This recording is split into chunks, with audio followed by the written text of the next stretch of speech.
جامن کے پاس اندر شاید بھائی آپ دیکھیں گے ابھی بھی تو شاید بلیک بورڈ ایک بنا ہوا ہے دیوار کے ساتھ، جہاں ڈسپینسری ہوتی تھی، ڈسپینسری کے بالکل جو ہے سامنے ایک بلیک بورڈ تھا جہاں سے شعبہ کتب کے کمروں کا آغاز ہوتا ہے.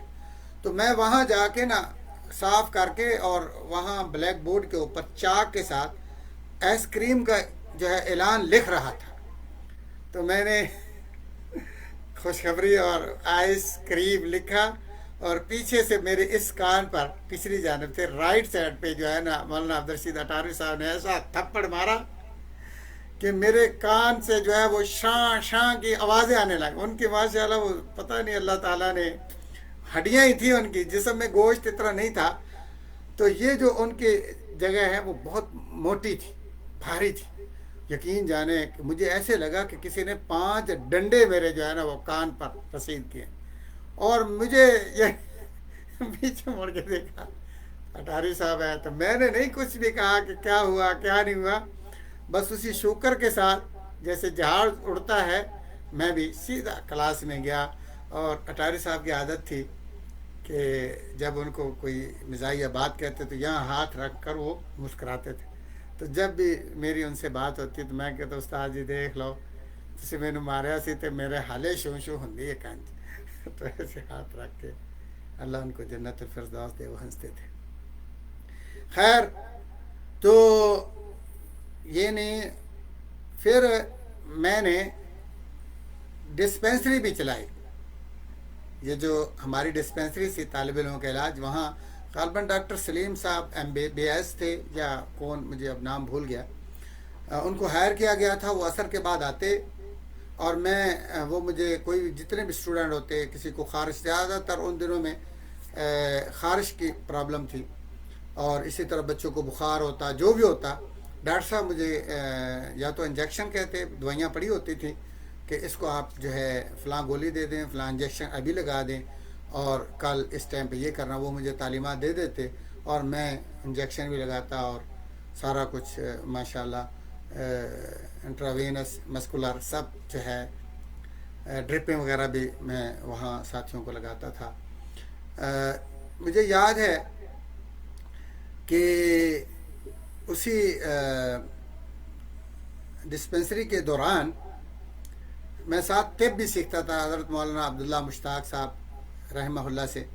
یہاں یہ کرنا اور وہاں جو ہے دیسی حکمت سیکھتا تھا، پوڑیاں وغیرہ بنا کے دیتا. ادھر بھی مریض ان کے پاس آتے تھے گاؤں سے، دیہات سے، شہر سے، ان کو بھی ڈرپیں وغیرہ لگانا، ان کو دوائیاں دینا، اور یہ سارا کام چلتا تھا. تو اس دوران ایک مزاحیہ اور یہاں ایک واقعہ ہو گیا کہ جب ہم 7ویں کلاس میں پڑھتے تھے تو ہم نے ایک دن پروگرام بنایا، جمعرات کا دن تھا، کہ آج ہم گرمیوں کے سخت دن تھے کہ ہم ملک شیک پئیں گے. اٹاری صاحب کا پیریڈ تھا، اللہ ان کو جنت نصیب فرمائے. وہ کہنے لگے کہ بھائی دیکھو ہم نے پہلے آم وغیرہ لائے اور دودھ وغیرہ، یہ جو شریف دودھی تھا اس سے ہم نے دودھ لیا اور کافی کھلا پروگرام کیا. اور اٹاری صاحب تشریف لایا اور ہم نے کہا کہ یہ آپ کے پیریڈ میں آج ہم نے ملک شیک کا پروگرام کیا. مسلم شریف کی ہماری کلاس ہوتی تھی. اٹاری صاحب کہنے لگے کہ میں فری میں نہیں پیوں گا، اگر آپ جتنا حصہ آپ لوگوں نے ڈالا ہے میرا بھی حصہ اس میں قبول کریں گے تو میں پیوں گا، ورنہ میں شریک نہیں ہوں گا، میں بیٹھوں گا آپ پئیں. اب یہ ایسی بات تھی کہ ہمیں مجبوراً استادوں کا حصہ لینا پڑا. یہ ایک اور بات ہے کہ ان دنوں میں تنخواہیں بہت تھوڑی تھی، لیکن اساتذہ کی ورع، پرہیزگاری، اور یعنی آج کل تو دیکھیں یعنی میں اب بھی الحمدللہ ہمارے مسلک کے اساتذہ اور علماء اللہ کے فضل سے کوشش کرتے ہیں کہ وہ اپنی جیب سے خرچ کریں، الا ماشاء اللہ ہمارے جیسے کچھ کمزور بھی ہیں. لیکن ان کی پرہیزگاری یہ پیروں کی طرح نہیں ہے کہ اپنے مریدوں کے اخراجات پہ پلتے تھے، بلکہ اپنی جیب سے انہوں نے خرچہ ڈالا. کہ ملک شیک کی اتنی کوئی بڑی بات نہیں، تیار ہے. خیر وہ انہوں نے کہا کہ دیکھیں بھائی، ہم نے پھر یہ کیا کہ ایک جگ بھر کے ان کے پاس سب سے پہلے ہم کھڑے ہو گئے کہ آپ پہلے پیٹ بھر کے پی لیں، اس کے بعد ہم پئیں. انہوں نے کہا نہیں.